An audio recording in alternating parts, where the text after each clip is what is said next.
Hey guys, it's Angie from Essential Infusions. I'm here with Dara, and we are here to chat with you a little bit today about working out and how do you even get started if you don't do it? Where do you begin? What if you don't have access to a gym? All that good stuff. Welcome, Dara. Hi, thanks for having me, Angie. Yeah. So before we get started talking to Dara about physical activity and how we even begin, I just wanted to mention a few statistics because I think it's really important for us to put in perspective where we are as a nation. So some of the statistics I found out very recently is that only 1 in 3 children are physically active every day, which is astonishing. And that children now spend more than 7.5 hours a day in front of a screen. And that's computer, video games, TV. And if you think about that, how much part of that's in school, but a lot of that's at home. And I know Dara's very strict with her kids, and her kids are very active. They're outside all the time. And she does a great job of really reining that in. So that's just astonishing at how much further. Because if you think about, I'm 46, I was not in front of a screen very much when I was a kid at all. We would go outside and play. We would go outside until it was dark, and then we would come back, and we were not in front of computers at school. It's definitely a whole different generation. It's got a lot of bad habits we're implementing in children at a young age. So talking about that, only less than 5% of adults participate in 30 minutes of physical activity each day. Less than 5%. That's really sad. And only about 35 to 40% of adults over 75 years are physically active. But what's surprising is that adults ages 65 to 74, it's even less. 28 to 34% in that age group are physically active. I think probably part of that is the people who are less physically active are not living to be 75 years or older, because it has a big weighs heavy on how healthy you are with how the physical activity.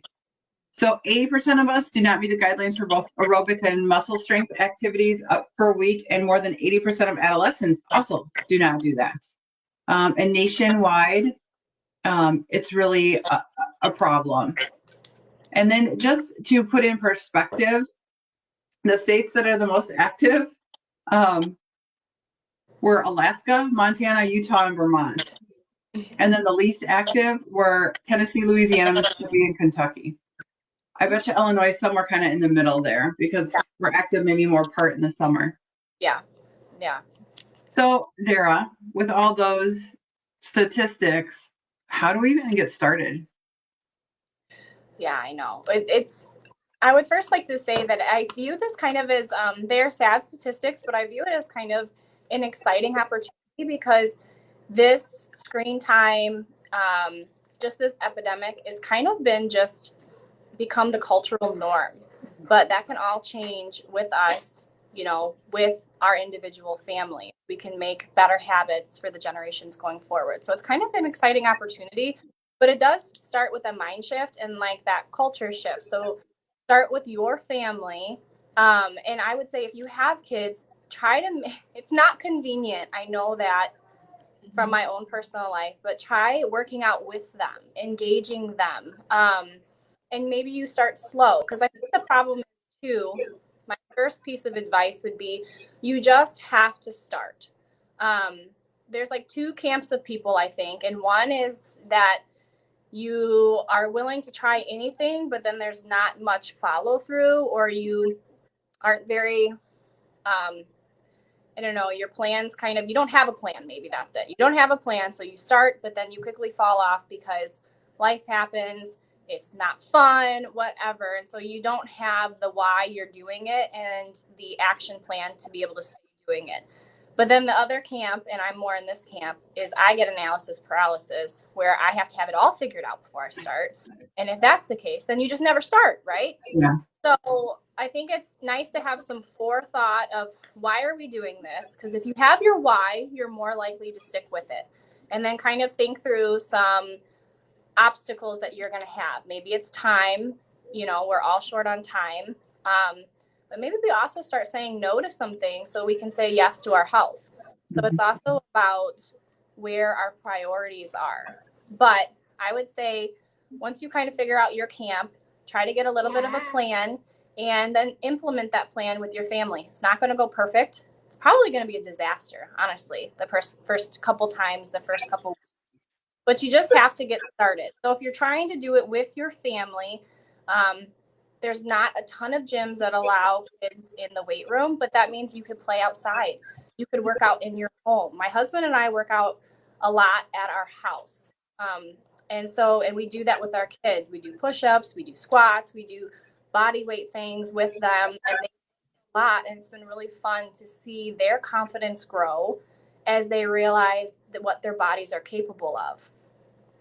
But if you're just working out on your own, maybe it's not a family thing, but just you, then, that's still okay. I would say come up with a plan and start slow, because it's not going to be easy, right? When we start working out, it's not fun. Usually you kind of feel like crap, exhausted. Maybe it's intimidating, right? Walking into a gym, seeing people who are further along in their journey than you are, and don't know where anything is, what anything does. And so that's where I would say the first step is to just start. It sounds like a dumb first step, but it's like that's the most important one. I think, what are some different equipment someone might need if they wanted to start? If they were too intimidated to go to the gym, what are some things they could have at home? Yeah, absolutely. So first off, never underestimate body weight and what you can do with your body weight and a chair, or just simple things that you already have in your house. But then if you want to take it a step further, then you could do bands. There's a bunch of different bands that you can purchase that will help with, because ultimately after you start with body weight, you need resistance and you need weight to further your muscle gains. You can only get so far in that with just body weight. So then bands would be another. It's a very cost effective way to up your weight. And then after that, they do sell, I know they're kind of expensive, but it's probably the most cost effective way would be to buy, they have like they're the dumbbells that change weight. It's like one set of dumbbell. I can't remember what they're called, but then you can easily adjust the weight that you use. And so that's the most space efficient and I think cost efficient, because otherwise you're looking at several sets of dumbbells that are a minimum of $1 per pound. So it doesn't sound like a lot, but when you have, a set of 15 pounds, that ends up being $30+ for just one set of dumbbells. Yeah, and you want adjustable because depending on the exercise, you're going to have different weights. And hopefully, as you continue to grow, you're going to become stronger, and you're going to want to increase that weight as you continue to grow. Yes, yeah, exactly. Men are going to be a little bit more balanced in their ability to use the same weight, but women for sure, we're weaker in our upper body. If we can use 10 pounds with our upper body, we're going to be able to use 30 pounds with our lower body, usually, depending on who you are. So yeah, it's important to have those adjustable weights. What are some other equipment that might be useful they can easily incorporate into like their daily living? You mean just like, even if they don't have time to like do a set workout? Yeah. So I guess it would be viewing like whatever activity you are doing, how can you make that more physical? Mm-hmm. So there are studies shown that people who fidget or bounce their leg while they are sitting burn significantly more calories than the people who just sit still. So I guess it could be, you have to get a little bit more creative depending on the exercise you're doing. But there are different, you can do isometric holds with different parts of your body while you're driving, while you're sitting, while you're standing. It sounds hilarious, but you can do like ab holds where you flex your abs parts of your body while you're standing doing the dishes. Or maybe you kind of like rock back and forth while you're doing the dishes. But any like small movement while you're doing your small daily things is going to translate big over time, over the course of a day. But the biggest thing would be like we live such sedentary lives where we do almost everything we can just to like sit, to rest, to not move. So I guess that would be my advice is whatever you do on a daily basis, whether it's driving a long way, maybe you do isometric holds with different parts of your body, flexes. you'd be shocked at how much that burns, how helpful that can be. Yeah.